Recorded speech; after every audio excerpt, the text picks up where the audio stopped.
বিশ্বকবি এবং বিদ্রোহ কবির প্রতি শ্রদ্ধা জ্ঞাপনে আমাদের আজকের উপস্থাপনা রবি কিরণে নড়ছুড়ু। বর্ণা বর্ণা এই কোণে রেখে দেবে।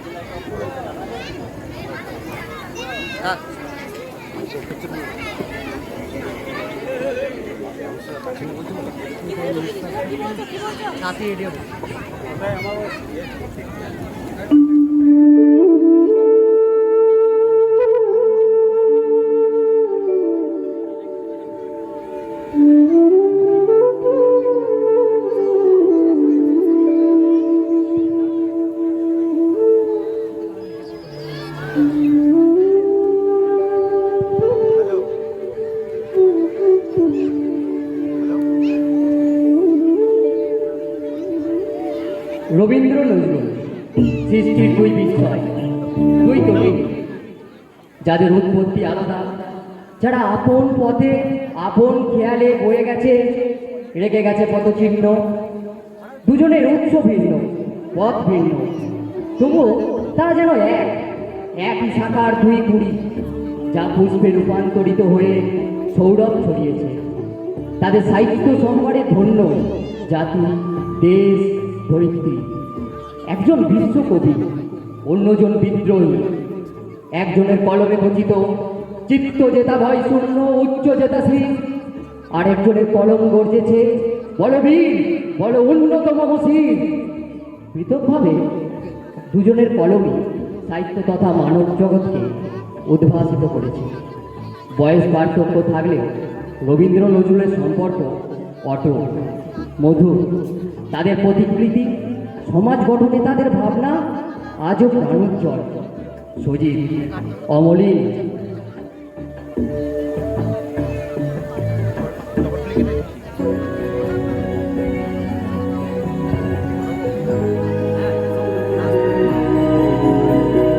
তোমার ছবি নীল আকাশে, সবুজ ধানের খেতে, তোমার ছবি কুড়িয়ে পেলাম একলা পথে যেতে, তোমার ছবি নীল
সালটা 1922।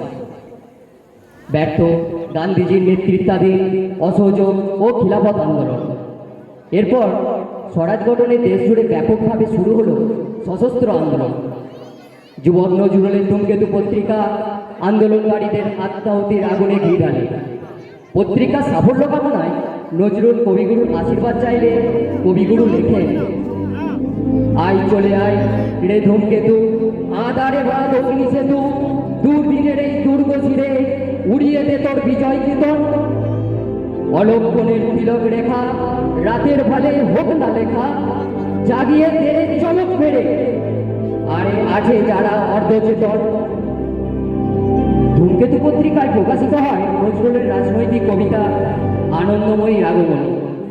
নড়ে চড়ে বসে ব্রিটিশ সরকার, তারা ধূমকেতুর অফিস রেড করে।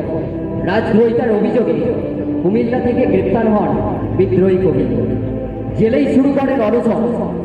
চলে ব্রিটিশ পুলিশের নির্মম অত্যাচার, ডান্ডাবেরি, হ্যান্ডিক্যাপ, সেল কয়েক ফিডিংয়ে ক্রমশ দুর্বল হয়ে পড়া নজরুলকে বাঁচাতে তার শুভানুদায়ীদের চিঠি পৌঁছায় রবীন্দ্রনাথের কাছে। উত্তরে রবীন্দ্রনাথ শটাক না করে দেন, লেখেন, আদর্শবাদীকে আদর্শ ত্যাগ করতে বলা তাকে হত্যা করার সামিল। অনশনে যদি কাজীর মৃত্যু ঘটে তা হলেও তার অন্তরে সত্য আদর্শ চিরদিন মহিমাময় হয়ে থাকবে। শেষ পর্যন্ত স্নেহাভাজন নজরুলের অনশনে উদ্বেলিত কবি তাকে টেলিগ্রাম করেন, give up hunger strike, our literature claims you. অনশন প্রত্যাহার করো, আমাদের সাহিত্যে তোমাকে প্রয়োজন। কবিগুরু ৮০তম জন্মদিনে নজরুল লিখলেন, চরণা রবীন্দ্রে লহ অশ্রু পুষ্পাঞ্জলি, হে রবীন্দ্র তব দিন ভক্ত হে কবি। আবার কখনো লিখেছেন, হে চির কিশোর রবীন্দ্র কোন রসাতল হতে আনন্দ বেদ হাতে হাতে লয়ে এলে খেলিতে ধুলির পথে। তীর্থপথিক কবিতায় রবীন্দ্রনাথকে তিনি স্রষ্টার শ্রেষ্ঠ সৃষ্টি, বিশ্বের বিস্ময় বলে আখ্যায়িত করেছেন। ভালোবাসার ডালি উজাড় করে দিয়েছেন কবিগুরু। আলিপুর সেন্ট্রাল জেলে বন্দী থাকাকালীন বিশ্বকবি রবীন্দ্রনাথ নজরুলকে তার বসন্ত গীতি নাটকটি উৎসর্গ করেন। এই নাটকের গানে গানে তিনি বলেছেন,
রাজদ্রোহিতার অপরাধে জেলবন্দি কবিকে নিয়ে রবীন্দ্রনাথের প্রশ্রয় ইংরেজরা ভালো চোখে দেখেনি।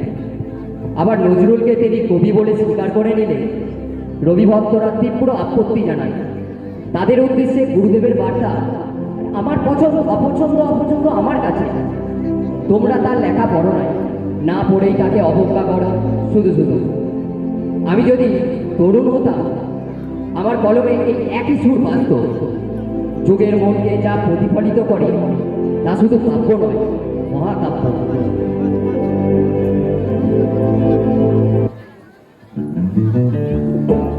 এই প্রসঙ্গে লোকমুখে প্রচলিত একটা মজার ঘটনা উল্লেখ করা যায়।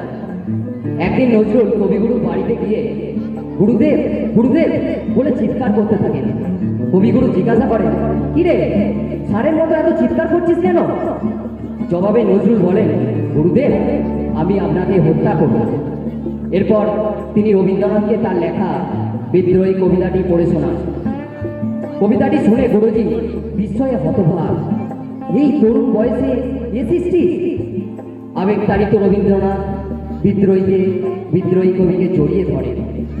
জেলে রবীন্দ্র উপহার, বসন্ত নাটক উপহার পেয়ে আপ্লুত নজরুল বইটিকে একবার কপালে আবার কখনো বুকে রাখে। জেলবন্দি কবি বাঁধন ছাড়া উন্মাদনায় সৃষ্টি করেছে আর সৃষ্টি সুখের উল্লাসে।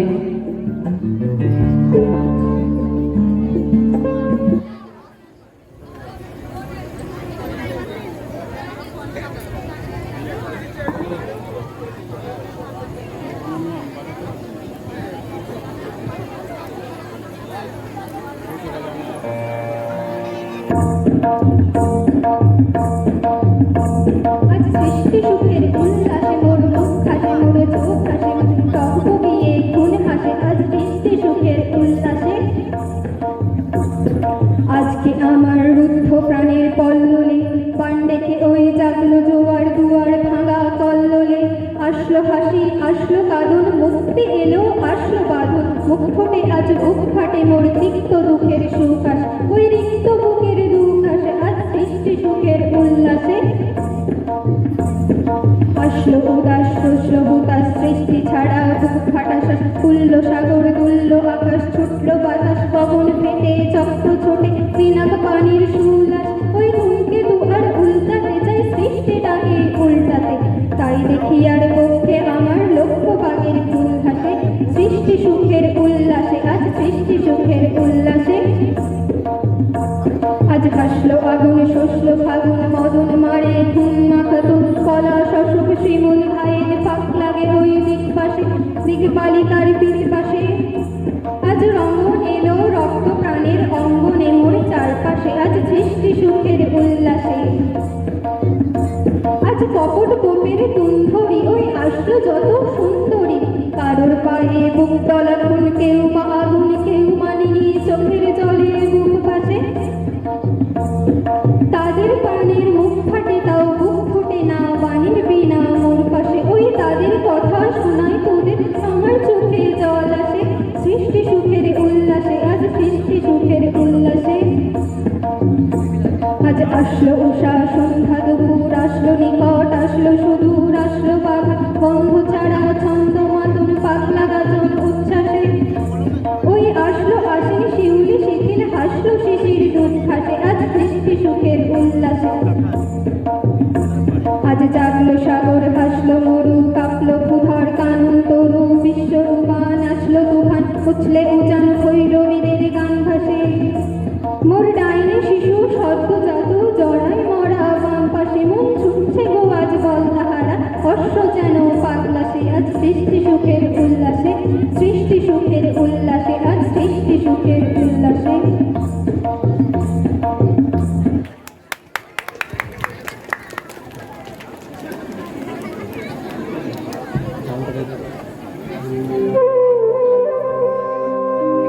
চিঠিতে গুরুজির অসুস্থতার খবর পেয়ে নাগরিক পত্রিকায় নজরুল লেখেন, বিজ্ঞান বলে বলুক কবির কমিয়া আসিছে আয়ু। রবি রবের এতদিন এই ভীতি অপতেজ বায়ু। রবীন্দ্র নজরুলের একে অপরকে ছাড়া মণিহারা ফণি, এটা বলা যায় না। তারা যেন সমস্ত বিতর্কের ঊর্ধ্বে সময়ের আপেক্ষিকতায় যা কখনো ফিকে হয় না। বাংলা সাহিত্য ভাণ্ডারে তাদের প্রজ্ঞা সীমাহীন, কিন্তু আজ মানুষের আড়ম্বর জীবনের বাহ্যিক প্রয়োজনে তারা কেবলই ছবি।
শুধু প্রতিকৃতি নয়, মানব মনের গহনে চিরবর্ণময় হয়ে থাকুন এই দুই মহান কবি।